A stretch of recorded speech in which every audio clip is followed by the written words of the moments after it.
Tsunami dahsyat Intai Bengkulu, BMKG ungkap dampak dari Enggano, warga diminta waspada.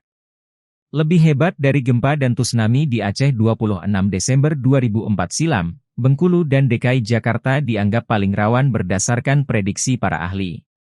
Badan Meteorologi, Klimatologi dan Geofisika, BMKG, Stasiun Geofisika Kepahyang meminta masyarakat Bengkulu agar tidak panik dan tetap waspada terkait potensi gempa megatrust Enggano dengan magnitudo 8,9. Kami mengimbau kepada seluruh masyarakat Bengkulu tidak panik. Sebab kita tahu bahwa memang Bengkulu potensi kegempaan cukup tinggi, kata pengamat meteorologi dan geofisika Madya BMKG Kepahyang Yoki Gustiawan Kota Bengkulu, Rabu. Ia menilai Bengkulu ada dua segmen yakni, megatrust Enggano dan Mentawai Pagai bermagnitudo 7,9.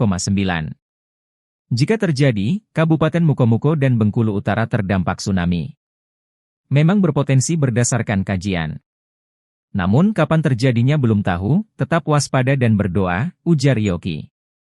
Sementara di Jakarta, dua megatrust terdeteksi mengapit DKI Jakarta, salah satunya bisa pecah kapan saja dan memicu tsunami.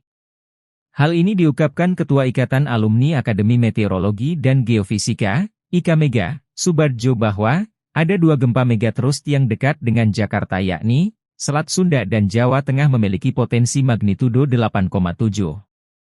Maka itu, Yoki mengimbau masyarakat yang bermukim di kawasan pantai, untuk segera mengevakuasi mandiri, memastikan bahwa informasi kegempaan benar-benar dari instansi resmi BMKG.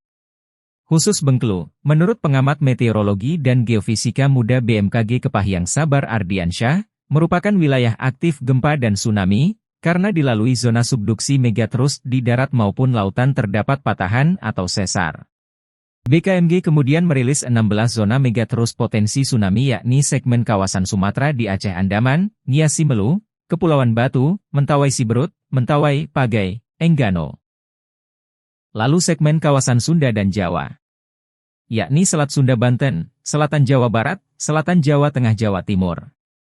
Lalu segmen Bali, NTB dan Sulawesi, yakni segmen Selatan Bali, Selatan NTB, Selatan NTT, Laut Banda Selatan, Laut Banda Utara, Utara Sulawesi, dan subduksi lempeng laut Filipina.